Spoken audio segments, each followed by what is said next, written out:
algunos problemas técnicos todavía con la presentación, así que voy a rellenar un poco. Esta es una presentación que yo hice hace algunas semanas atrás en Antofagasta, y la hice para un público que tenía una edad un poco más alta que las caras que veo acá. Entonces voy a tratar de simplificarlo un poco, no porque sea un tema que no sea accesible para los niños, al contrario, creo que es muy importante que empiecen a ver estos temas desde muy pequeños. Pero hay un poco de tecnicismo, hay algunas palabras complicadas, hay algunos conceptos medios filosóficos de repente. Entonces es probable que me alargue un poco o que no llegue directamente al final de la presentación en el tiempo que está ubicado, porque voy a tratar de explicar un poco más, ¿ya? Entonces vamos a partir con el título de la charla, que el título ya es complicado. Es un título largo, ¿por qué creemos cosas absurdas y herramientas para evitarlo? Y después la navaja suiza del pensamiento crítico. Entonces, para explicar este título, tengo 3 diapositivas y vamos a partir con eso. Partamos entonces preguntándonos si acaso tenemos creencias absurdas, ¿no? Ustedes pueden ver de algunas de las imágenes que están apareciendo en la pantalla algunos ejemplos de cosas que la gente cree, que la gente da por verdaderas, y que no se cuestiona si realmente hay alguna buena razón para pensar acerca de que estas cosas sean verdad, ¿ya? ¿Cuántos de ustedes reconocen alguna cosa absurda acá? ¿Cuántos de ustedes reconocen algo que ustedes sí creen que está representado en la pantalla?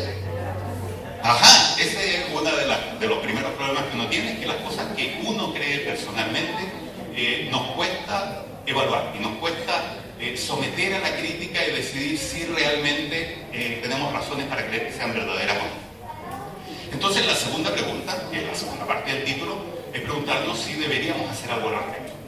Porque tal vez no, tal vez cada uno puede creer en lo que quiera, en adivinos, en brujos, y está muy bien, pero vale la pena preguntarnos porque finalmente nosotros organizamos nuestra vida en base a las cosas que creemos verdaderas, ¿ya? Tomamos decisiones acerca de cómo gastamos nuestro tiempo y cómo gastamos nuestro dinero basado en lo que creemos verdadero. Tomamos decisiones de salud y de estilo de vida basado en lo que creemos verdadero, y para eso les pongo la foto de un personaje allá, que a lo mejor ustedes han visto últimamente porque ha estado en la polémica. Es un personaje que aparece en la tele, que dice normalmente muchas cosas absurdas, pero que además dice cosas peligrosas, como lo que dice ahí, no sé si ustedes alcanzan a ver, que duda de la existencia del virus del VIH que causa el SIDA. Si uno cree que lo que este personaje está diciendo es verdadero y que en realidad el virus del VIH no existe, uno va a tomar acciones y modos de vida que probablemente van a resultar en un grave daño para uno y probablemente para la sociedad. Lo que nosotros consideramos verdadero determina qué ideología suscribimos, qué es lo que creemos que es mejor para el mundo a futuro. Si creemos que el cambio climático existe, por ejemplo, vamos a tomar medidas para prevenirlo. Si creemos que es todo un mito y que lo han inventado los científicos porque quieren ganar plata, entonces vamos a seguir tirando libremente gases a la atmósfera y basura a las playas.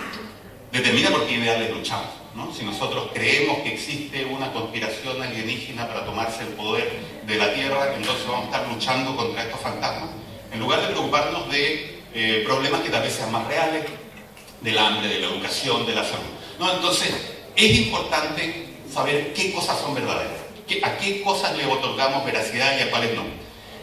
Y el pensamiento crítico, esa navaja suiza, ¿no?, que tiene un montón de herramientas, es en el fondo una técnica de autodefensa intelectual. Es una serie de técnicas, una serie de herramientas que podemos desarrollar, que todos podemos desarrollar, que no las tenemos necesariamente de manera innata. Son técnicas que se entrenan, tal como se entrenan las artes marciales, cuando uno puede defenderse de un matón en el patio del colegio. Bueno, uno también puede defenderse de los matones intelectuales, de esta gente que nos propone ideas absurdas, peligrosas y sin ningún fundamento. Este es un tema que tiene especial relevancia hoy, ¿no? Hace 100 años, o hace menos en realidad, cuando yo estaba en el colegio, la información era difícil de obtener y la educación era básicamente el acceso a los contenidos. Los contenidos eran difíciles de obtener, eran caros, estaban guardados en bibliotecas y en libros que eran de difícil acceso, y solo una élite tenía acceso a esa información, y por lo tanto la educación consistía en acceso a contenidos. Hoy en día los contenidos están disponibles en todos lados. Yo tengo acá una cantidad de información probablemente superior a la que está representada en esa foto de una biblioteca. Y todo ¿sí? Ahí un poco. O sin micrófono, que hablo fuerte, ¿me escuchan? ¿Prefieren sin micrófono? Sí, mejor. Bueno, decía entonces que ahora el acceso a la información no es un problema. Todos tenemos acceso a la información. El problema es que tenemos tanta información que no sabemos discriminar aquella que es verdadera de aquella que es falsa, ¿no? Entonces, no solo tenemos mucha información que nos llega, sino que además nosotros mismos generamos mucha información, ¿no? La repetimos en las redes sociales o en comentarios de un amigo a otro. Entonces, también tenemos que ser nosotros mismos responsables de... Otro micrófono más. Es decir, ¿puedo pasar? Nosotros mismos generamos información y por lo tanto hay que ser responsables acerca de qué es lo que estamos difundiendo, acerca de lo que estamos ayudando a propagar y que no sean estas cosas no solo absurdas y que no tengan ningún asidero en la realidad, sino que además puedan ser peligrosas y dañinas para la sociedad. El problema es que cuando nos metemos en estos temas surge la pregunta inmediata, entonces, ¿qué es la verdad? ¿No? Porque yo estoy de acuerdo en que solo voy a creer información verdadera y solo voy a ayudar a reproducir información verdadera, pero ¿qué es lo que es verdad? La verdad es difícil de obtener. Ahora yo les propongo una definición muy simple. Probablemente los filósofos no van a estar muy de acuerdo conmigo, pero yo les propongo una. Una verdad es una afirmación que concuerda con la realidad. ¿Ya? Es decir, la realidad es el árbitro último que nos dice qué afirmación es verdadera y cuál no. Hasta ahí vamos bien, pero la realidad es compleja. No siempre tenemos buen acceso a la realidad. Hay muchas variables, hay múltiples componentes que no vemos. Tenemos acceso a información incompleta de la realidad. No sabemos todo lo que sucede, ¿no? Si yo les hago una afirmación y digo, por ejemplo, que en el lago Titicaca hay más agua que la equivalente que hay en los campos de hielo sur, en forma de hielo. Esa información puede ser verdad o puede no ser verdad, pero no tenemos cómo contrastarlo porque tenemos acceso incompleto a la información, no lo sabemos realmente. Más encima, nuestra percepción de la realidad es imperfecta. Estamos sujetos a errores, nos parece que nuestros ojos son una herramienta perfectamente objetiva, como una cámara que lo registra todo, y la verdad es que no, y se lo voy a mostrar en una diapositiva a continuación. Nuestro razonamiento lógico es imperfecto, ¿no? Nosotros somos muy orgullosos de nuestro razonamiento y nos llamamos a nosotros mismos como especie Homo sapiens, ¿no? El hombre que piensa, nada menos. Pero a pesar de lo orgullosos que somos de esa habilidad, nuestro razonamiento es bastante imperfecto y es algo que hay que entrenar. En particular, una de las razones por las que nosotros le asignamos un nivel de veracidad a una afirmación es por razones distintas a la verdad misma, sino que tiene mucho que ver con las emociones, por ejemplo, que tanto nos gusta a nosotros una idea. Y peor aún, no existe la certeza absoluta. Eso lo explico con un ejemplo. Uno cree que sabe algunas cosas con una certeza prácticamente absoluta. Por ejemplo, yo estoy prácticamente seguro de que las personas que yo llamo papá y mamá son efectivamente mi padre y mi madre. Pero no estoy seguro. A lo mejor estoy en medio de una teleserie venezolana y en realidad yo soy el hijo de unos millonarios en Miami, qué sé yo, ¿no? Ahora, toda la información que yo tengo me indica que sí, que ellos son mis padres, y no tengo ninguna razón para dudarlo. Pero uno nunca tiene certeza. Y está bien estar consciente de eso. Uno no necesita tener certeza absoluta para creer que algo es verdadero. Y siempre es bueno dejar un espacio para la duda. Pero ese espacio para la duda no tiene que ser corrosivo. No tiene necesariamente que dejarnos en la incapacidad de actuar. Entonces, dicho eso, tenemos además distintos tipos de verdades para complicar un poco la cosa. Y aquí nos empezamos a meter con un poco de lenguaje técnico, pero explicado no debería ser demasiado difícil. Tenemos de partida que estas van a aparecer 4 y están ordenadas de mayor certeza a menor certeza. Las verdades formales son aquellas que se refieren a sistemas formales, es decir, a sistemas que nosotros hemos definido las reglas. Por ejemplo, dentro de las matemáticas, ¿no? Si yo digo que todos los números primos mayores o iguales a 3 son impares, Es una verdad que tiene mucha certeza, es bastante absoluta y no necesito conocer mucho del mundo alrededor para poder afirmarla porque está dentro de un sistema lógico, dentro de un sistema de reglas. Funciona también dentro de reglas para otros dominios, por ejemplo, dentro del ajedrez, ¿no? Que tiene una serie de reglas de cosas que pueden y no pueden hacer las piezas. Bueno, yo puedo afirmar, las negras juegan y dan mate en 3 jugadas, esa puede ser una afirmación que es verdad o no es verdad, y está dentro del marco de normas que nos hemos dado para ese sistema y no necesitamos salir a ver la realidad.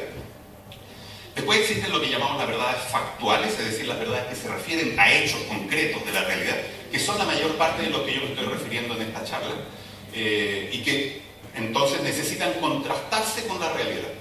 Y uno puede determinar si son verdaderos o falsos. Una afirmación que uno haga acerca de ella, uno lo puede determinar examinando la realidad.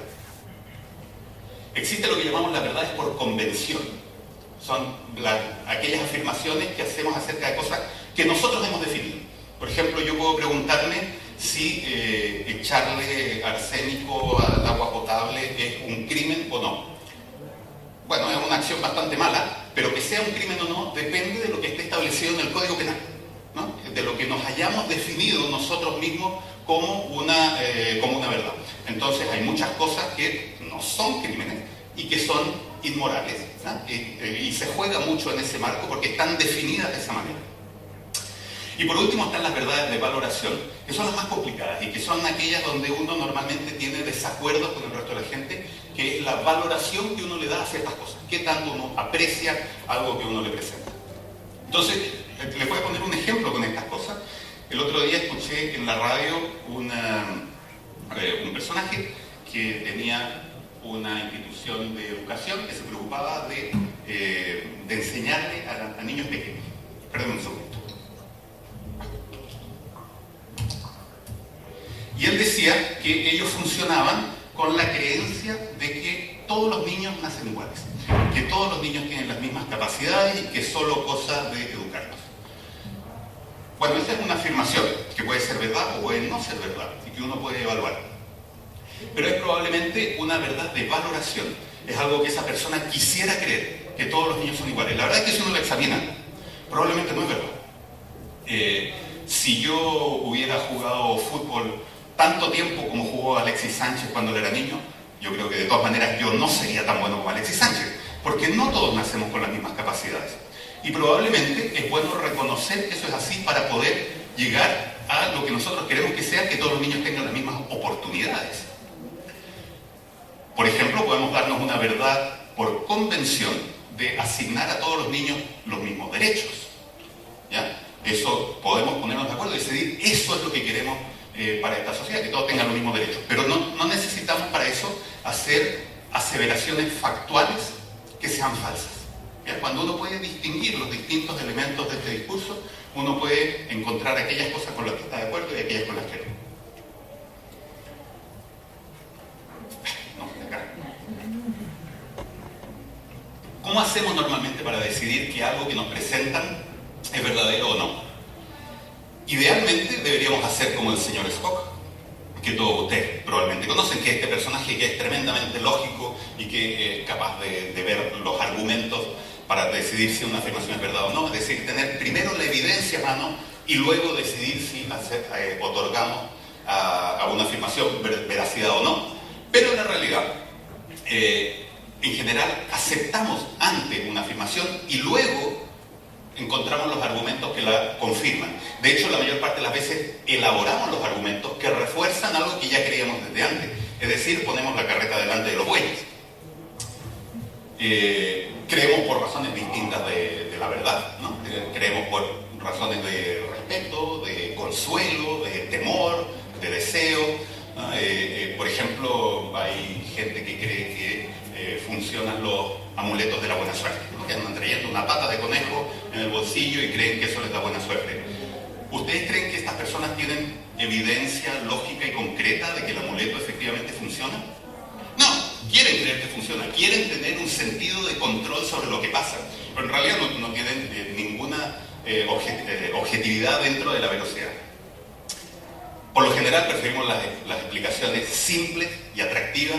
Cuando las cosas se ponen complicadas no nos gusta demasiado, ¿no? La humanidad partió creyendo que el universo estaba compuesto de 4 elementos, ¿no? El fuego, el aire, el agua, la tierra, que se combinaban de distintas maneras para crear todos los elementos que conocemos. Una idea súper atractiva, pero bueno, la realidad dijo otra cosa, y en realidad hay más de 90 elementos, y hay variedades de distintos elementos químicos con distintos isótopos, etc. Entonces, de nuevo tenemos tendencia a creer cosas simples, aunque la realidad nos diga otra cosa, porque para sobrevivir en un grupo humano es más importante la convivencia pacífica con la tribu que tener la razón. Normalmente aquel personaje pesado que afirma algo que nadie más cree no es muy bienvenido en la tribu. Entonces las razones por las que desarrollamos esta razón tienen razones de supervivencia, y las tribus cazadoras de las planicies de África era mucho más importante tener un grupo que nos apoyara que tener un razonamiento exacto y objetivo. ¿Vuelve el computador o no vuelve? Oh.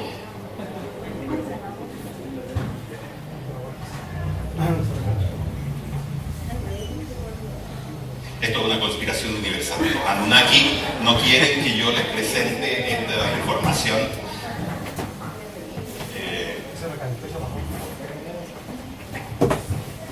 Vuelve.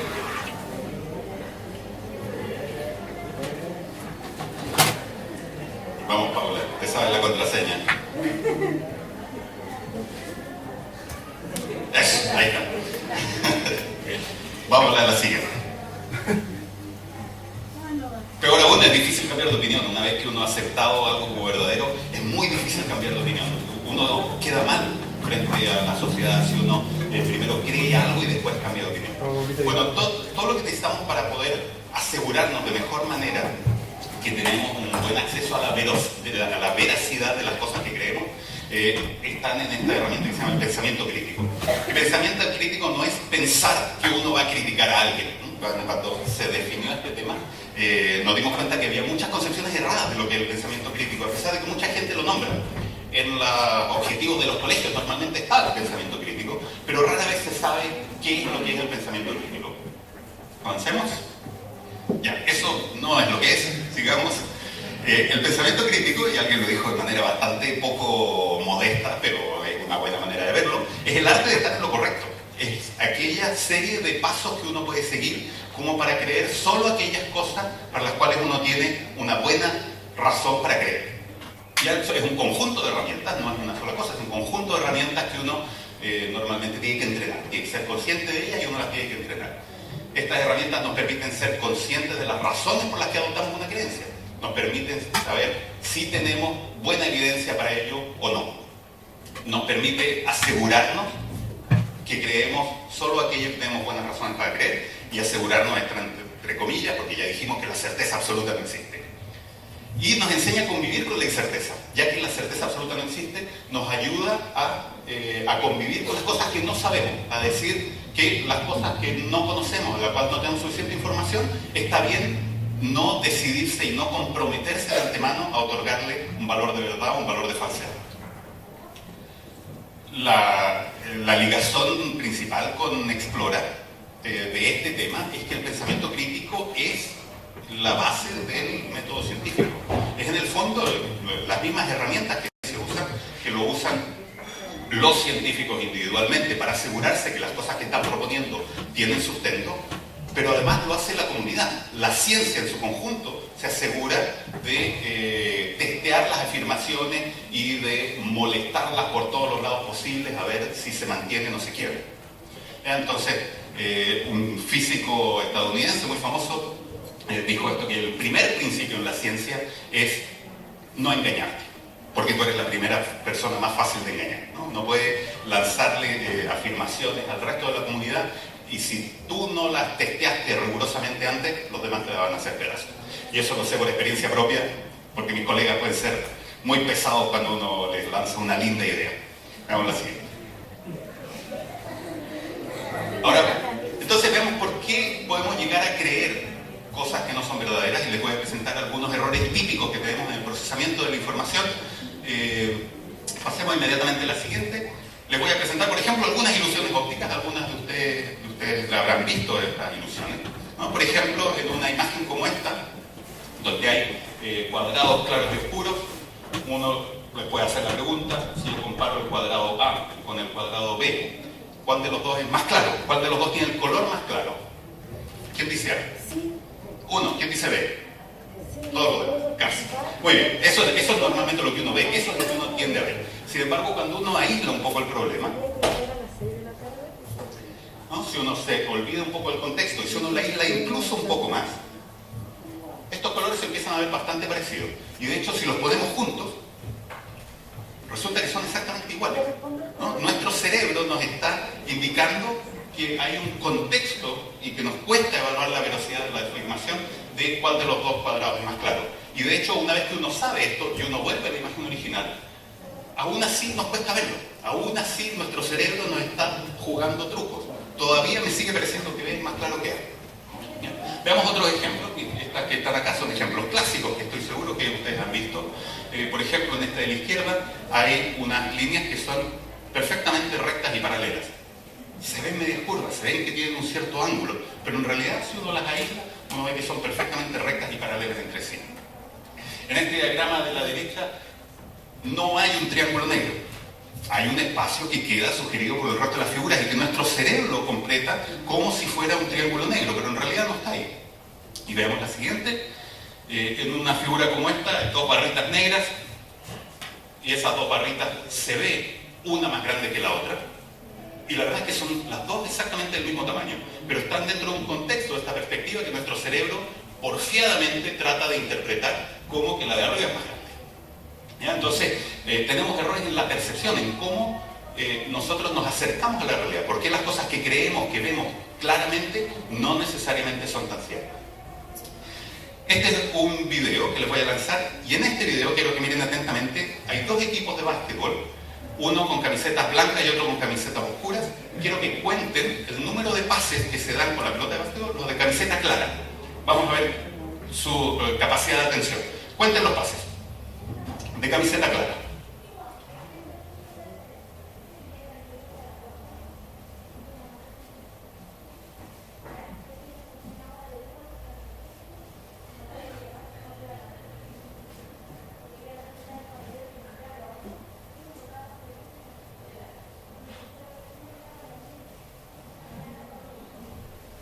Hasta ahí.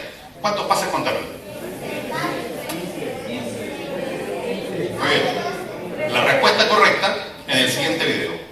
La respuesta correcta es 15. Está muy bien. Ahora, ¿cuántos de ustedes, levanten la mano, vieron al gorila? Mira, casi la mitad, muy bien. Los que no lo vieron se los presento ahora. Pasó ahí entre medio de todos los jugadores, se paró en medio, se golpeó el pecho y siguió de largo. Esto nos demuestra, este es un experimento de unos psicólogos muy famosos que están ahí, Simons y Chapris, para mostrar que tenemos estos errores de la atención. Cuando uno cree que está viendo atentamente una escena, uno no necesariamente está viendo todo en su conjunto. Si a ustedes los llaman como testigos a un tribunal y les preguntan, ¿había un gorila en la escena? Y usted dice, no. ¿Pero estás seguro? Por supuesto que estoy seguro. Si yo lo estaba mirando atentamente, estaba contando los pases y no había ningún gorila. Bueno, sorpresa. Pueden haber cosas que uno cree que están ahí, sin embargo no están, o viceversa. Ahora, esto no es una fatalidad. Porque gracias a la repetición de las observaciones uno puede asegurarse. Si uno ve por segunda vez el video, uno sí lo va a ver, ¿no?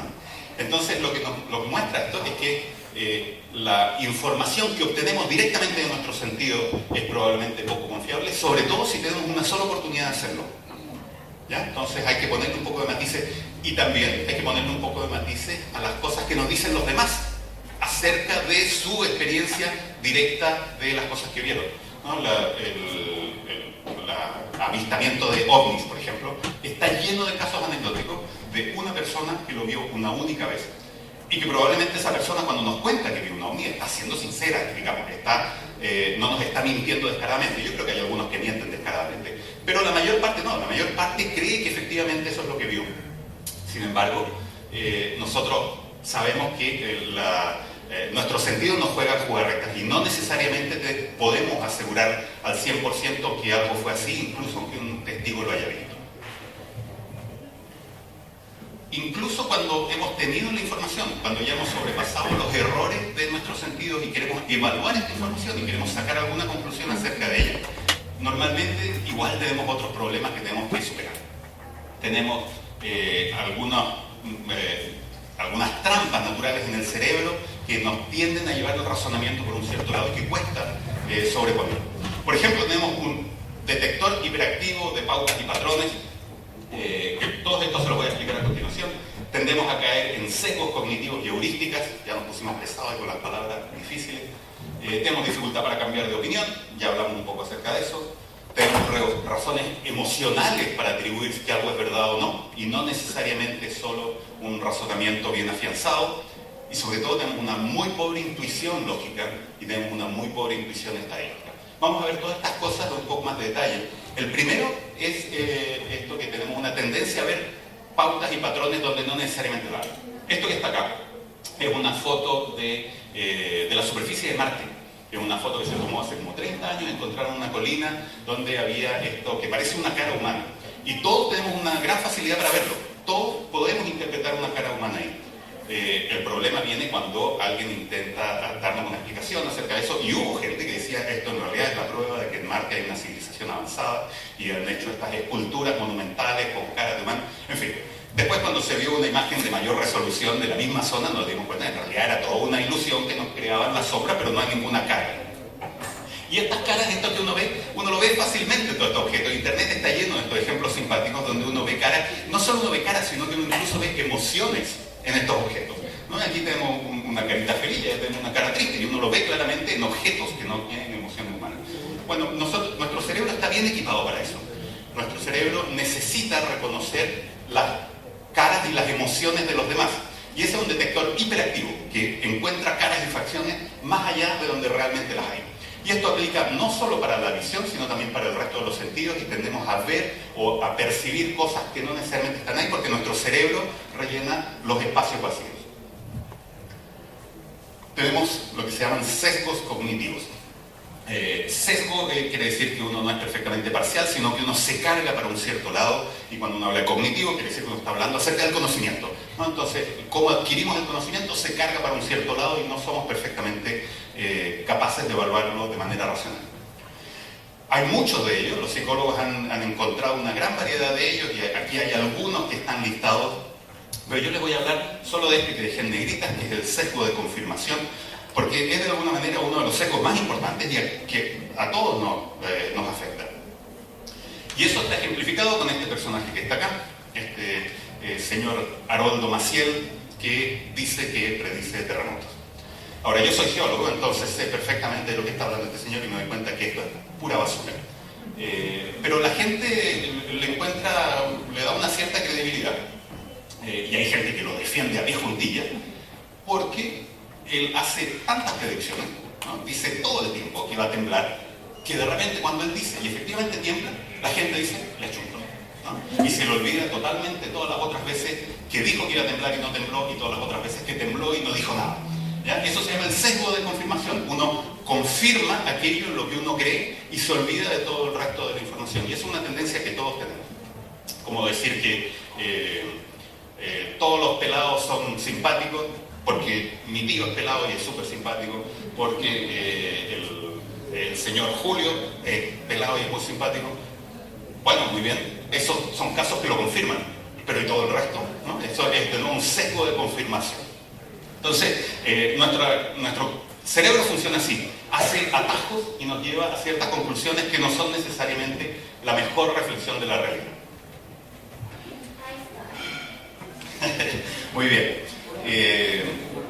Tenemos además toda esta serie de... ¿Alguien ve algo raro en esa foto?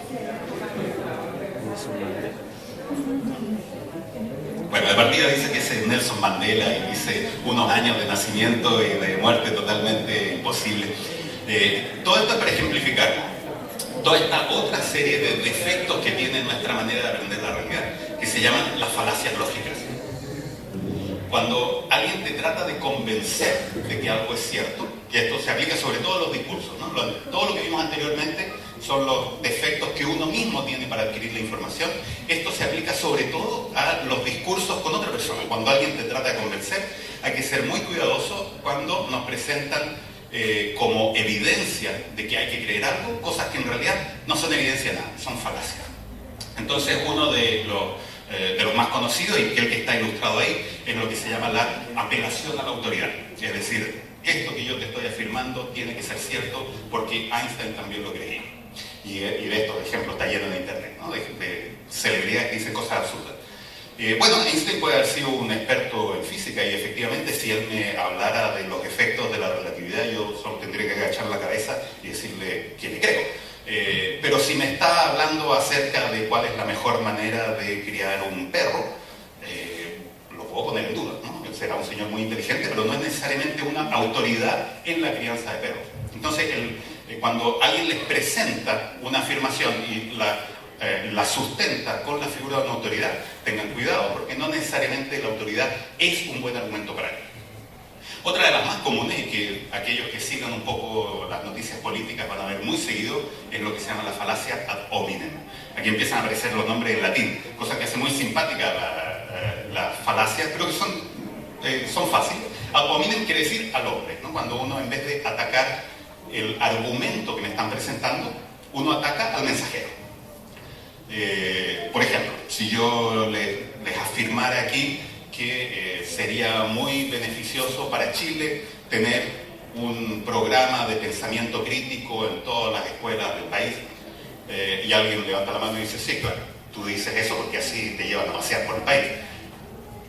Bueno, eso puede ser verdad o no, pero no se está haciendo cargo de mi afirmación original, que sería positivo para Chile tener un programa de pensamiento crítico, ¿ya? Entonces, este tipo de ataques que no se refieren necesariamente hacia la afirmación principal, son sumamente comunes. También hay muchas otras, aquí hay una lista pequeñita de cuáles son. Cuando uno las conoce, uno puede identificar las falacias en los discursos de los demás. Una de las cosas, de nuestras falencias más graves como cerebro intuitivo, es que manejamos muy mal, tenemos muy mala intuición de las estadísticas. Las estadísticas, por supuesto, son una rama de la matemática que se estudia muchas veces en la universidad y nunca en el colegio, o raras veces en el colegio. Y sin embargo, para muchos fenómenos naturales es la única manera de obtener alguna información acerca de ellos. Porque los fenómenos son complejos. Normalmente tienen muchas variables y no sabemos exactamente cuál es su importancia relativa. Hay una variabilidad natural de ciertos parámetros. ¿Ya? Entonces, por ejemplo, la estadística es sumamente importante cuando alguien hace alguna una afirmación acerca de la salud. Y una vez fui a un asado donde se juntó muchos miembros de la familia y llegó un tío que dijo, yo no sabía si iba a venir porque ayer me sentía muy mal de la guata, pero me dijeron que me amarrara un hilito rojo en el dedo índice y me mejoré, y aquí estoy. Entonces uno podría preguntarle al tío, y yo de hecho lo hice porque no soy pesado y me gusta pelear. Le dije, bueno, ¿y cómo sabes tú que lo que te hizo bien fue amarrarte el hilito rojo y no subirte al auto para venir para acá? ¿O no fue bajar de las escaleras de tu departamento al primer piso? ¿O vestirte por la mañana? ¿No? Hay muchas causas que pueden estar afectando. ¿Cómo sabes tú que fue el hilito rojo lo que te curó la diarrea? ¿Cómo sabes tú que la diarrea no se te curó sola? Entonces, la única manera de poder saber algo así es tener una gran cantidad de gente, todos ellos con diarrea, y algunos amarran el hilito rojo y a otros no. Hay que tener muchos baños cerca para el experimento por si acaso, pero se podría, ¿no? Y entonces uno podría contar efectivamente cuántos de los que se amarraron el hilito rojo se mejoraron y cuántos de los que no se amarraron el hilito rojo se mejoraron, y con eso tal vez uno podría tener una idea y tal vez con eso uno podría averiguar la veracidad de esta afirmación. Pero cuando uno habla de un caso único, es muy difícil tener una idea exacta de lo que está pasando. Y esto está ilustrado en esta diapositiva con una persona que es un profesor de una universidad de Concepción, no me acuerdo de cuál, que tuvo cáncer, o al menos eso es lo que nos afirma, la verdad es que ni siquiera de eso podemos estar seguros, y que tomó unos minerales, lo presenta como un mineral, pero la verdad es que es una familia de minerales distintos que se llaman zeolitas, y él afirma que se curó. No tenemos acceso a la información. Recuerden, la realidad es compleja y no tenemos acceso a todo lo que necesitamos saber para poder evaluarla. Pero supongamos que sí es verdad que tenía un cáncer, que estaba bien diagnosticado, y supongamos que sí tomó zeolita, y supongamos que sí se curó después de eso. Aún así, asignarle la causa de la curación a la zeolita es igual que el hilo rojo. Tenemos una estadística que está basada en una persona. Más aún, tenemos razones para desconfiar por dos cosas. Uno, porque tenemos aquí una falacia de la figura de autoridad. Está presentado como un científico que se curó de cáncer, y ya poner la palabra científico nos da como un cierto estatus. Más encima viene de un canal de televisión. Los canales de televisión son figuras de autoridad generalmente. Entonces, esta afirmación es cuestionable, no la hace falsa, pero ya nos prende algunas alertas como para evaluarla. Pero sobre todo lo que nos tiene que prender las alertas es que esta es una estadística basada en un n igual a 1. Y esta persona ahora vende solitas en la farmacia. ¿No? Entonces, uno podría preguntarse si esto efectivamente funciona. Yo le soy sincero, yo no creo que funcione, pero estaría encantado de funcionar. Me encantaría que esto fuera verdad, pero eso hay que testearlo. Y eso hay que tener estadísticas. No podemos aceptarlo simplemente por el caso de una persona. En fin, llegamos a las herramientas del pensamiento crítico. Todo esto que les he contado es una larga introducción para contarles ahora qué es lo que podemos hacer cuando nos enfrentemos a afirmaciones en internet o de una persona, y para poder tener una mejor aproximación a asignarle veracidad o no. Lo primero y probablemente lo más importante es ser consciente de que no todo lo que se nos presenta como verdadero es verdadero. Lo segundo que es importante es que no todo aquello que nos parece verdadero es verdadero. Esa es la parte probablemente más difícil, ¿no? Como uno tiende a asignarlo y uno se enamora de la primera idea que tiene y nos cuesta mucho analizar la evidencia. Pero en realidad es mucho mejor mantener un sano escepticismo, no creer todo ni dudar todo, porque eso nos vuelve inmóviles, pero sí mantener un sano escepticismo, especialmente cuando las afirmaciones parecen muy grandiosas y muy fuera de la realidad. Ser consciente de las trampas del razonamiento, tales como estas que yo les mostré. Hay muchas de ellas, entonces probablemente conocer estas herramientas nos ayuda a identificar aquellas cosas que son verdad y cuáles no. Deberíamos aprender a identificar las falacias en los argumentos, en los propios y en los ajenos. No solo lo que nos dice, sino también lo que nosotros sostenemos nuestras creencias.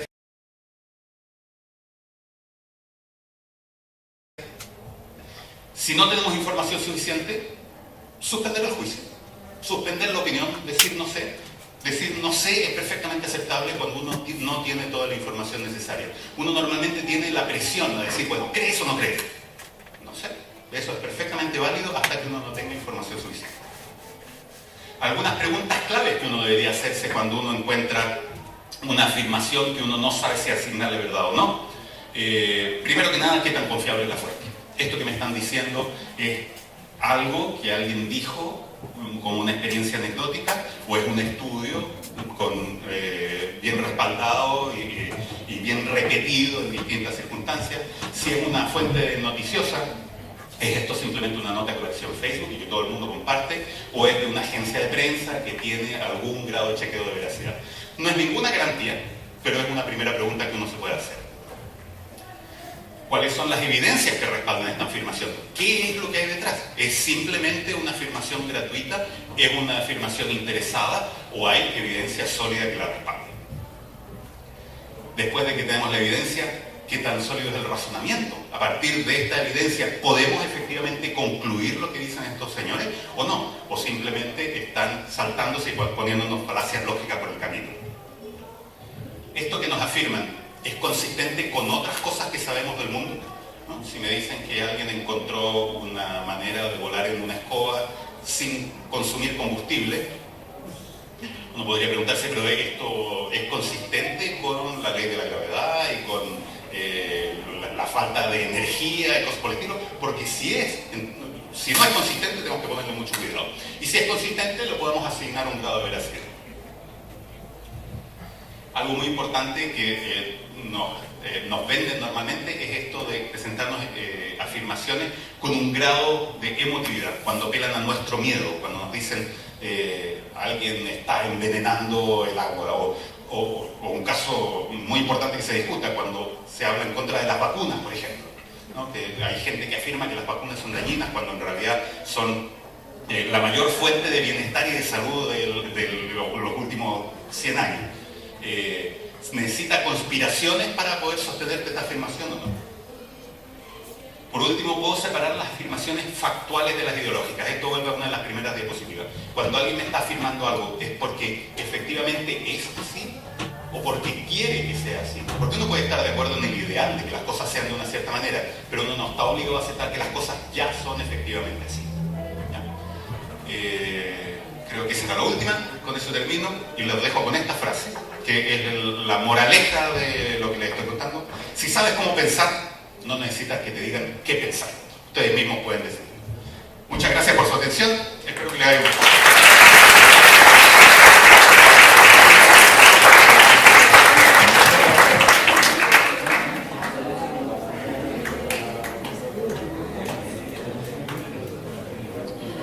Queremos invitar a los estudiantes y profesores a una ronda de preguntas.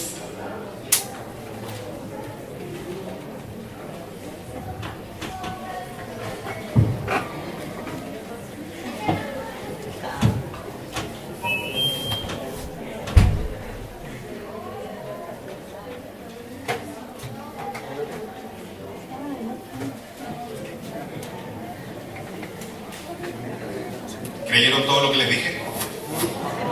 No, muy bien, muy bien. No tienen que aceptarlo simplemente porque se lo diga una persona que se para arriba en un escenario. Ustedes mismos tienen que hacerse las preguntas. Mira, ya hay alguien que quiere preguntar. Bien. Tiene que ser con micrófono para que te escuchen todos, para que te escuche yo de partida.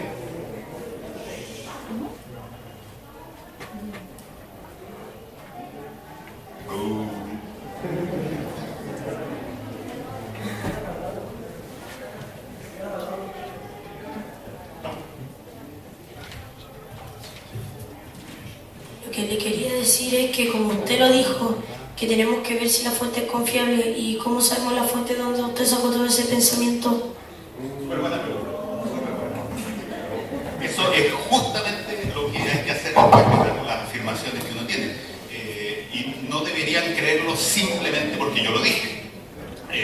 Ahora, hay expertos y hay gente que estudia y que tiene evidencia. Una de las cosas a las que uno debería creerle es a la evidencia. ¿A qué también se ajusta esto? A la realidad. Y a la realidad es a la que le tenemos que creer, ¿ya? No a los discursos. Y este tipo de cosas tienen bases detrás. Yo no se las presento, pero efectivamente si uno va atrás, estos tienen estudios y tienen evidencia anclada en la realidad detrás. Yo creo que esa es la mejor pregunta que uno puede hacer, porque uno no necesariamente sabe cómo asignarle veracidad a las cosas de antemano. Y cuando uno tiene dudas de que algo, de hecho uno debería normalmente mantener un cierto tipo de dudas, y cuando uno tiene dudas, investigar por uno mismo. No creerlo simplemente porque yo lo dije. Esa es una de las partes más complicadas de este tema. Una de las partes complicadas, por ejemplo, las falacias que yo le presento. Bueno, esas falacias son falacias porque parecen buenos argumentos, porque en algunos casos sí son, y en otros casos no son. ¿Cómo distingue uno de otro?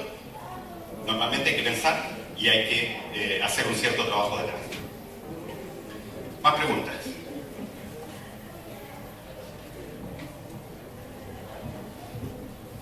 Disculpe, sabe que me llamó la atención porque en la universidad se hacen muchos trabajos del tipo explorativo. O sea que buscamos una respuesta a cosas que no se han hecho. Por lo tanto, la información es mínima. ¿Qué se cuenta? Por ejemplo, si se quisiera hacer un trabajo el efecto antimicrobiano en las plantas del interior de pica. Como doy el énfasis de que es pica, no puedo hacer una comparación relevante con otras regiones. Ahí, ¿cómo tendría que aplicar un método para saber qué información me es relevante para mi estudio y cuál no?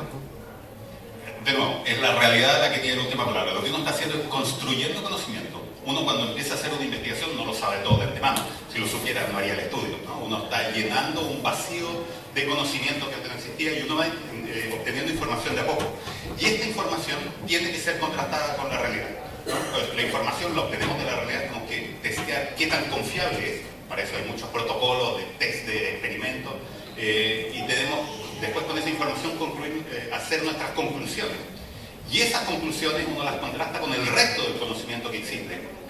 Hay que tener claro que en la ciencia todo el conocimiento es provisional, ¿no? Hay algunas cosas que parece a estas alturas muy difícil que cambien, porque están sustentadas por una cantidad tal de datos que sería muy difícil cambiarlas por una función mejor. Pero cuando uno está en la frontera del conocimiento, es muy común que uno haga conclusiones erróneas. Y lo importante es la actitud que uno tiene acerca de ella. Es no porfiar acerca de afirmaciones que uno después se da cuenta que están equivocadas, ¿no? Entonces, el método no sirve para no equivocarse. El método sirve para darse cuenta cuando uno se equivoca. Y ojalá poder corregirlo. ¿Y uno cómo va a saber si está diciendo la verdad o está diciendo la mentira? No siempre es fácil, ¿no? De hecho, hay gente que se gana la vida mintiendo y que les va bastante bien. Y que engañan no solo a niños de quinto básico, sino que engañan a la sociedad completa. Entonces,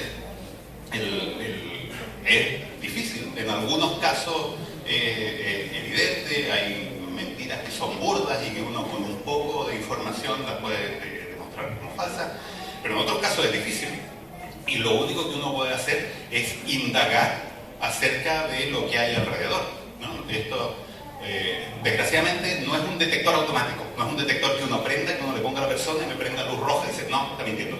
Eso no funciona así. A lo mejor la inteligencia artificial alguna vez lo llegará a saber, pero para nosotros no es así. Para nosotros lo único que podemos hacer es hacernos preguntas, ¿ya? Y ver la consistencia de la información. Y siempre recordar, y esto lo he dicho varias veces, pero lo voy a repetir, la realidad es el árbitro. No las ideologías, no las construcciones, no los discursos, por bonitos que suenen, sino que tiene que ser consistente con la realidad. ¿Cuál fue su inspiración en todo esto? Qué buena pregunta. Yo pasé un año de mi vida en Estados Unidos, y en Estados Unidos ustedes no creerán la cantidad de locos que hay dando vueltas y creen cosas de lo más absurdas. Mi formación es científica, ¿no? Yo me dedico a las ciencias de la Tierra y por lo tanto estoy habituado a usar el método científico y uno se acostumbra a los golpes que te da la vida, que las afirmaciones y la hipótesis que uno plantea no siempre resultan ser verdaderas y uno tiene que agachar la cabeza y aceptar en realidad estar equivocado y uno va construyendo conocimiento. Entonces, el saber de esta manera que el conocimiento se construye y que no siempre es correcto, aunque uno tenga la sensación interna de que es verdadero, eso te lo da la formación científica, que es algo que espero que todos ustedes logren sacar de esta participación en Explorar. Una vez que uno sabe eso, una vez que uno se da cuenta que no todo lo que hay afuera es verdadero, uno empieza a aplicar estas herramientas para otras cosas. Y este año que yo pasé en Estados Unidos me toqué con afirmaciones de lo más variopintas y algunas de ellas derechamente peligrosas. Allá fue donde yo primero escuché acerca del movimiento antivacunas, que es una de las cosas más alucinantes que está pasando en este momento en la sociedad y que está llegando con fuerza a Chile, ¿no? Gente que afirma que las vacunas en realidad hacen mal. Y efectivamente pueden tener un poco de molestias, pero en general tiene un efecto increíblemente beneficioso para la salud de la gente. Entonces, para empezar a luchar contra esas ideas, yo me encontré con otro grupo de gente que tiene preocupaciones similares y tenemos esta agrupación que se llama la Asociación Escéptica de Chile. Entonces, mi motivación fue, ojalá, hacer estas herramientas accesibles para todo el mundo. Esto es una pincelada muy general, pero por lo menos saben que existen estas herramientas de pensamiento crítico y ojalá se puedan profundizar en ellas. Bien. Y ahora, reforzando lo que dijo mi compañera, si hay que investigar para tener una evidencia cierta, ¿cómo podríamos detectar si esa evidencia es cierta y no fue creada para mentir? De nuevo, uno no tiene de antemano la respuesta. Lo único que uno puede hacer es investigar acerca de ella y no tragárselo como píldora, ¿ya? No creerla de antemano 100%. Efectivamente puede que haya evidencia fabricada, pero eso también es algo que se puede investigar. Uno puede averiguar si hay evidencia que es de la realidad natural o fue fabricada por alguien. De nuevo, con todas estas herramientas, siendo escépticos. Buenos días. Yo me voy a ir.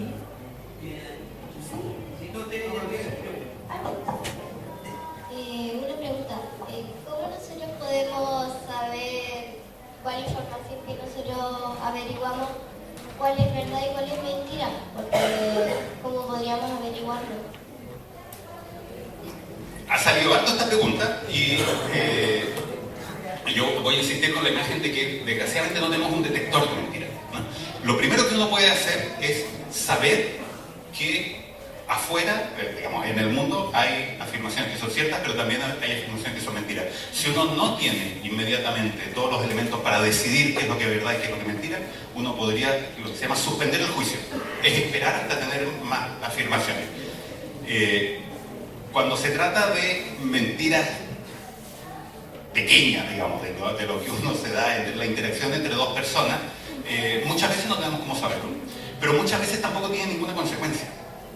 Lo importante de esto que yo les presento son de las grandes mentiras presentadas a la sociedad, que esto sí tienen grandes consecuencias para todos, incluso para gente que nunca ha escuchado de estas afirmaciones, ¿no? Si la afirmación de que las vacunas no funcionan tiene implicancias incluso para gente que nunca ha escuchado esa afirmación. Basta con que otra gente la crea. Entonces, no siempre podemos saber en todos los casos qué es verdad y qué es lo que es mentira, pero hay algunos casos en donde vale la pena investigar un poco más. Hay algunos casos en los que no importa, ¿no? Si yo les digo que mi auto es rojo, eso puede ser verdad o puede ser mentira, pero ¿a quién le importa? ¿No? ¿Qué importancia tiene? Entonces, sobre las grandes preguntas, uno normalmente sí tiene más información, porque no es conocimiento que haya salido de la nada. Es conocimiento que es parte de toda la construcción de conocimiento que lleva la sociedad a lo largo de cientos de años. Ahora, Sí. buenos días. Bueno, tú dices cierto que aquí se está hablando de las grandes verdades o mentiras en cuanto a los científicos, a lo más grande, digamos así. Pero si yo me voy al cotidiano, ¿esto puede tener alguna relación con el instinto? Que a veces hay algo que me dice que no crea a ciega, no sé, pues a veces mi jefatura, que también se puede equivocar y uno se queda, pero hay una vocecita que te está diciendo anda más allá. ¿Podría ser también? Sí, el instinto es complicado, porque el instinto efectivamente todos tenemos reacciones instintivas hacia Pero no lo escuchamos, generalmente no lo escuchamos, pero en los trabajos seguimos indicaciones. Claro. Ahora, uno tiene también instinto a creer cosas que son falsas, ¿no? Es parte de lo que le presenté, es que uno tiene una cierta tendencia natural a aceptar como verdadero cosas que en realidad no tienen ningún asidero con la realidad. Entonces, desgraciadamente, el instinto tampoco es un buen detector de mentiras. Sí es un muy buen detector de expresiones faciales, del lenguaje no verbal, donde uno puede detectar que otra persona está incómoda diciendo algo que sabe a ciencia cierta que es mentira, pero no nos permite detectar cuando alguien está equivocado, por ejemplo, ¿no? Cuando alguien cree sinceramente lo que está diciendo, pero está equivocado. Ahí las expresiones faciales y todo eso no nos ayudan, porque esa persona está siendo perfectamente honesta con lo que cree. Entonces, en algunos casos nos ayudan mucho los instintos, en algunos casos nos tienden trampa. Yo no me confiaría ciegamente en él.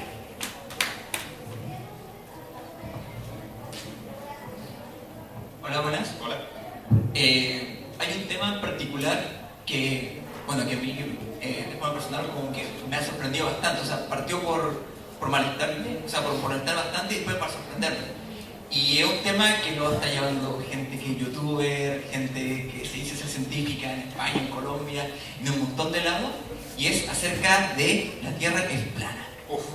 Y eso, y un tema que yo sin querer me empecé a tener información y yo puedo decir, oye, lo que me presentan suena como verdad, se siente como verdad, yo busco información y hay como sin fin de cosas y dice, oye, esto pareciera como que fuera verdad. Y si uno fuera como malintencionado, yo podría, no sé, si lo quiero convencer a los niños acá presentes de que la Tierra es plana. Y precisamente por un tema que tú tocaste, que es con respecto a la realidad. Claro, o sea, ¿qué me dice a mí la realidad? Yo puedo salir afuera de la calle, pero el horizonte, oye, eso es plano, ¿cierto? Yo camino y en buena parte siento que hay una curva. Yo puedo subir, ¿cierto?, a un avión, oye, mira el avión, veo el horizonte y es plano. Entonces ahí uno se da cuenta de lo complejo, porque efectivamente, también averiguando más a esas personas lucran con eso, han sacado textos, libros, venden libros, hacen conferencias. Entonces uno se da cuenta de que partiendo cosas, por ejemplo, siempre te dice, bueno, Cristóbal Colón fue el que te dijo que la Tierra era plana, digo que era redonda, porque no se cayó, ¿cierto?, al final de la... Pero uno comienza a averiguar y dice, hay muchas personas, ya los griegos sabían que la Tierra era redonda. Hay experimentos sencillos que uno le puede enseñar a los niños para demostrar que la Tierra es redonda. Entonces, al final uno se da el conocimiento como por sentado y le dice, oye, la Tierra es redonda al niño. ¿Por qué? Bueno, porque Cristóbal Colón lo dijo, no sé, o otra cosa. Porque, y al final de cuentas uno se da cuenta de que uno puede darle más herramientas a los niños, a la gente, para tener este pensamiento crítico y efectivamente no decirle que todo lo que sale en internet es real, porque ya comienzan a decir que la Tierra es hueca, que viven dinosaurios, viven nazis, ¿no? Un montón de cosas se encuentran por internet, ¿cierto? Entonces, es importante analizar eso y bueno que lo exponga acá, ¿cierto? De que el pensamiento crítico es fundamental y no dar por sentado todo lo que uno cree, entonces me gusta. Y bueno, y si es posible, dar otro argumento más de por qué la Tierra es redonda y no es plana. Claro.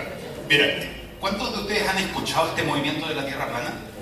Es impresionante, es algo que hace 5 años no existía, ¿no? Y el auge de estas afirmaciones tiene muy poco que ver con la realidad y tiene mucho que ver con las conspiraciones, por ejemplo, ¿no? Porque la evidencia que uno propone, pero ¿cómo que la Tierra es plana? Si hay fotos desde el espacio y uno muestra la Tierra, no todo lo que muestra la NASA es falso. Pero bueno, y los barcos que van por el horizonte, que bajan, no, es ilusión óptica. Pero y las estaciones del año, en fin, alguien nos está queriendo engañar y no necesariamente ver la evidencia. Hay evidencia muy clara que todos podríamos hacer para ver que la Tierra es redonda, ¿no? Hay muchas cosas que son más o menos argumentables, pero hay una que es muy fácil. Si uno toma una foto de larga exposición en la noche, uno ve que las estrellas trazan arcos, ¿no? Trazan un círculo, y uno puede ver dónde está el eje de giro de ese círculo, que está apuntando siempre hacia el sur, ¿ya? Ese eje de círculo está apuntando hacia el sur.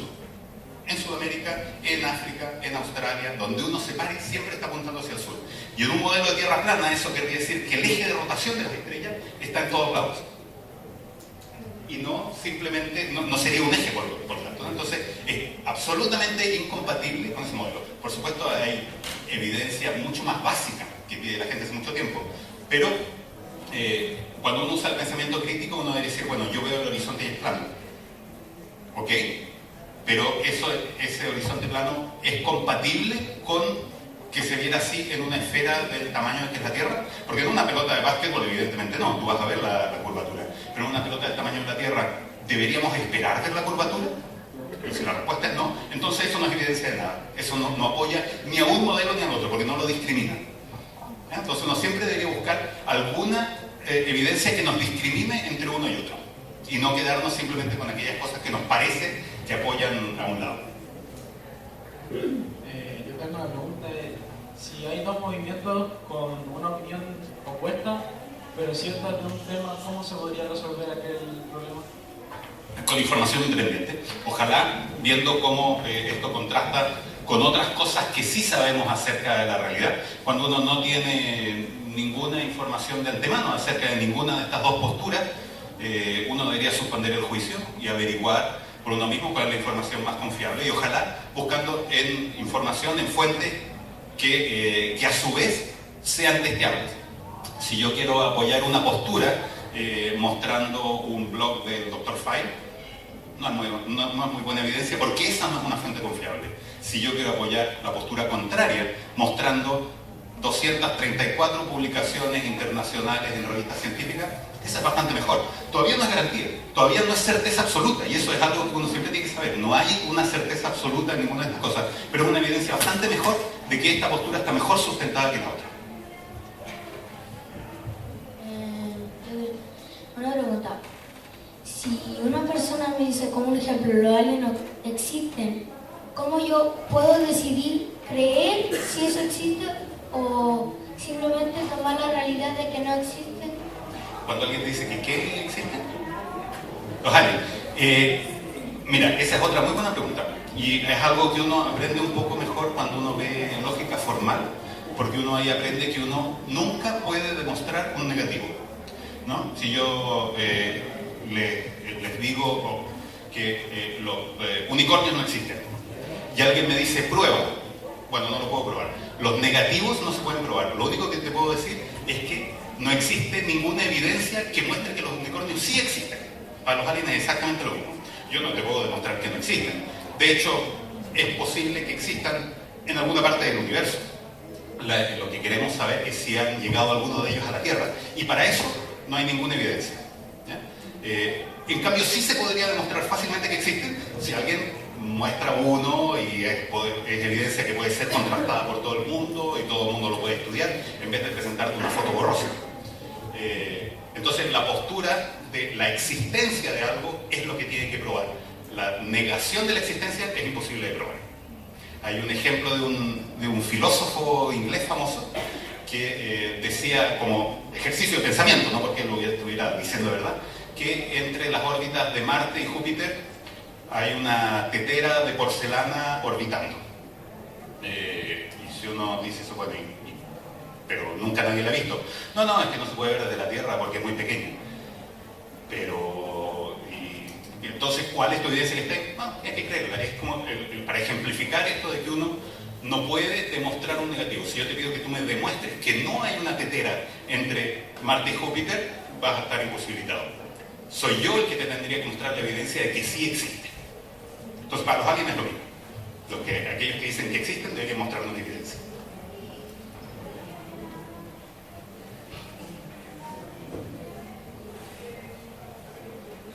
Allá atrás están los puros niños chicos haciendo preguntas. Faltan las preguntas los más grandecitos. Allá, que vienen. ¿Aló? Sí. Hola, buenos días todavía. Sí. Mira, mi pregunta iba por el lado de la religión, ya que vi que eres parte de la Asociación Escéptica de Chile. ¿Cuál es tu postura frente a la religión? Porque también, como mencionas, de pronto hay ciertas verdades que a veces quizás no hacen daño. Creo que la religión puede tener de ambas, depende si es un poco extremo o no. Entonces, ¿cuál es tu punto de vista respecto a eso? Y otra cosa que justo pensé ahora de lo que estabas hablando respecto a realmente cuáles son las fuentes confiables y no, me parece que de pronto a los niños también es bueno presentarles ambas formas, porque es una manera de llegar a la realidad. O sea, si siempre le presentas como, mira, esta es la fuente, a él créele, él todo lo que dice es cierto, y no lo va a llevar a pensar, a racionalizar por sí mismo. De pronto mostrarle estas formas, figuras que son tan, no sé, tienen tan poco sustento científico, lo puedes llevar al mismo a pensar el por qué no podría llegar y confiar en algo tan simple como lo que estás presentando. Sí, esa es una pregunta bien difícil porque desgraciadamente uno no puede poner una lista de decir estas son fuentes confiables y todas las demás no, porque incluso las fuentes más confiables pueden eventualmente equivocarse. De nuevo, a pesar de que uno podría hacerlo en una charla más extendida, la línea de razonamiento que uno debería seguir con esta charla tan corta es la evidencia, seguir dónde está la evidencia y cómo concuerda esto con la realidad. La realidad es la que manda. Ahora, como regla general, uno debería decir que las publicaciones científicas tienden a ser más confiables, no son infalibles, ¿no? La dinámica de la ciencia es que propone afirmaciones provisorias hasta que se ven confirmadas. Pero en general son estudios bastante más serios y mejor hechos, las fuentes científicas son confiables. La prensa tradicional establecida es la mayor parte de las veces confiable, tampoco son infalibles. Y en algunos casos sí manipulan información, en algunos casos se equivocan y en algunos casos sí manipulan información, pero están en un peldaño más bajo y son fuentes relativamente confiables, sobre todo cuando hay muchas fuentes de prensa independiente que reportan lo mismo. Y después, muchos escalones más abajo, están los posteos de Facebook. Entonces, poniendo así en estos grandes extremos, yo diría que las fuentes de información más institucionales, más organizadas, tienen en general una mejor credibilidad. Por lo menos a priori, no quiere decir que uno no las tenga que contrastar. Tu pregunta acerca de la religión es bastante más complicada. Y es un ejemplo que yo evito usar en las charlas porque la gente tiene relaciones muy emocionales con la religión, ¿ya? Yo personalmente no sigo ninguna. Me parece que la explicación que di para los aliens vale para los dioses, los ángeles y todo lo demás. Mientras no haya evidencia sólida que muestre que efectivamente existen, no tengo ninguna obligación racional para creer que existen. Sin embargo, tiene una implicancia emocional tan importante para tanta gente que cuando uno pone el ejemplo de la religión, normalmente cierran las orejas y dejan de escuchar. Entonces yo evito referirme a ella en público, en privado todo lo que quieras.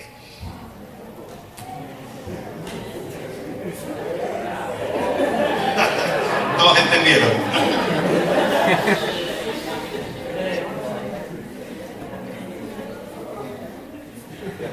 ¿Por qué este año se dedicaron a todo esto?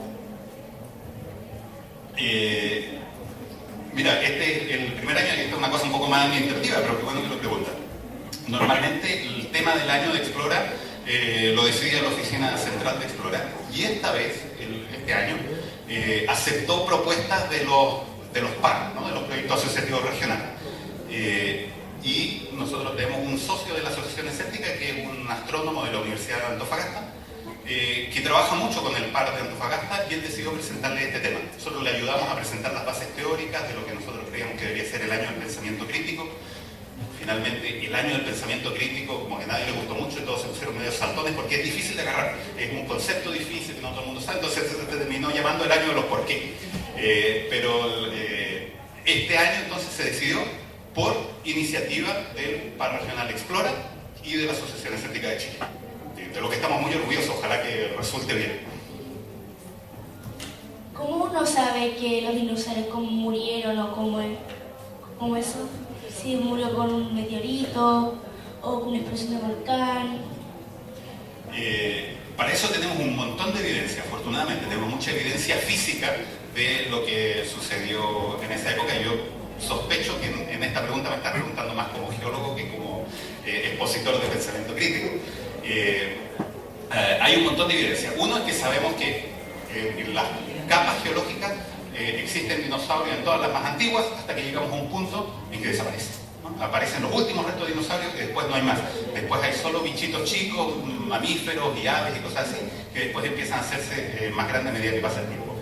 En esa capa misma, donde se acaban los fósiles de dinosaurios, esto alrededor del mundo, no es en una localidad, sino en distintas localidades alrededor del mundo, uno encuentra lo mismo. Y esa capa, si uno toma una muestra y la analiza químicamente, uno encuentra unas cantidades de un elemento que en la Tierra son muy escasos, pero en los meteoritos son muy abundantes. Es el iridio. El iridio es un elemento metálico que compone parte de los meteoritos. Entonces, cuando uno lo analiza, uno encuentra que hay un montón de iridio. Es decir, hubo un aporte de iridio en algún minuto que coincide con el momento en que desaparecen los dinosaurios. Eso es evidencia. La interpretación que uno hace es que este iridio llegó de un meteorito que chocó con la Tierra y que dispersó este polvo por sobre toda la Tierra.